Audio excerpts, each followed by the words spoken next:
नमस्कार श्रोत्यांनो, आजचा हा व्हिडिओ फक्त माहिती नाही, हा एक आध्यात्मिक अनुभव आहे.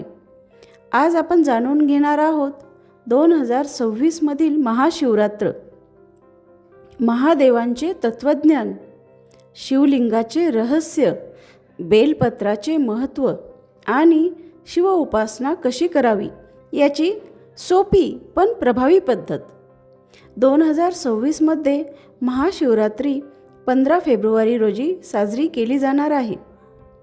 काही ठिकाणी ती माघ महिन्यात दिसते. याचं कारण म्हणजे आपलं हिंदू पंचांग चंद्रावर आधारित आहे.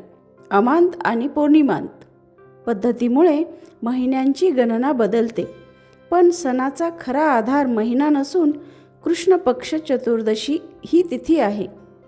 या दिवशी भगवान शिवाची उपासना केली जाते. भगवान शिव हे त्रिमूर्तीपैकी एक आहेत. ब्रह्मा सृष्टी निर्माण करतात, विष्णू सृष्टीचे पालन करतात आणि शिव संहार करतात. पण संहार म्हणजे अंत नव्हे, तो नव्या सुरुवातीचा मार्ग असतो. शिवाचं स्वरूप अत्यंत गूढ आणि प्रतिकात्मक आहे. त्यांच्या जटामधून वाहणारी गंगा जीवनदायी शक्ती दर्शवते. कपाळावरील तिसरे नेत्र ज्ञान आणि सत्याचे प्रतीक आहे. गळ्यातील सर्प भीतीवर विजय दाखवतो. अंगावरील भस्म जीवन क्षणभंगूर असल्याची जाणीव करून देते.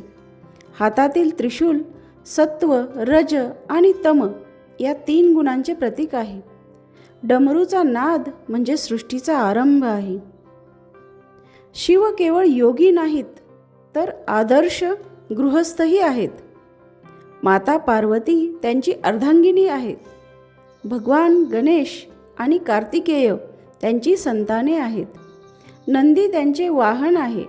शिव आपल्याला शिकवतात की संसार आणि साधना यामध्ये संतुलन शक्य आहे. महाशिवरात्र विशेष का आहे, तर पुराणानुसार याच दिवशी शिव आणि पार्वती यांचा विवाह झाला. समुद्रमंथनावेळी निर्माण झालेलं विष प्राशन करून शिवांनी सृष्टीचे रक्षण केले आणि नीलकंठ झाले.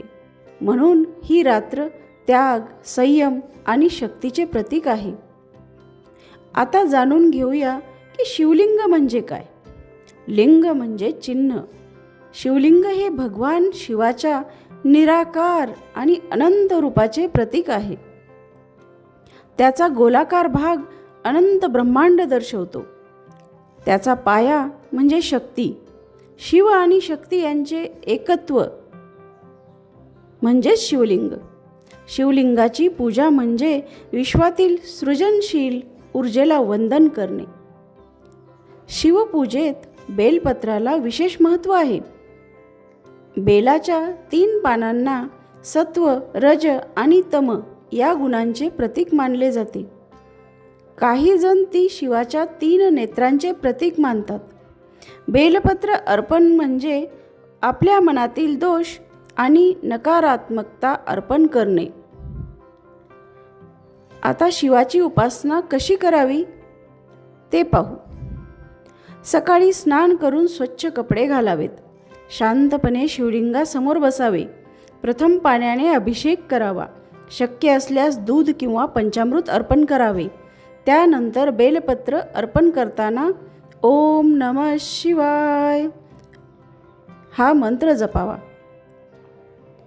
हा मंत्र 108 वेळेस केल्यास उत्तम. धूप दीप लावून आरती करावी आणि काही क्षण ध्यान करावे. सर्वात महत्त्वाचं म्हणजे पूजा करताना मन शुद्ध असावं. महाग वस्तूंनी नव्हे, तर श्रद्धेने पूजा फलदायी होते.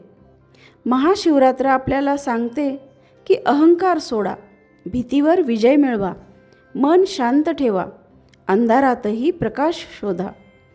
यावर्षी महाशिवरात्र फक्त परंपरा म्हणून साजरी करू नका, तर ती अनुभवून साजरी करा. काही क्षण शांत बसा.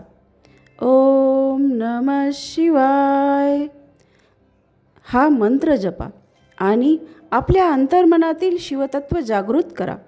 जर तुम्हाला वाटत असेल की शिव म्हणजे केवळ देव नाहीत, तर ते एक जीवनमार्ग आहेत, तर कमेंटमध्ये नक्की लिहा. हर हर महादेव. व्हिडिओ आवडला असेल तर लाईक करा, शेअर करा आणि सबस्क्राईब करायला विसरू नका. पुन्हा भेटूया पुढील आध्यात्मिक प्रवासात. हर हर महादेव.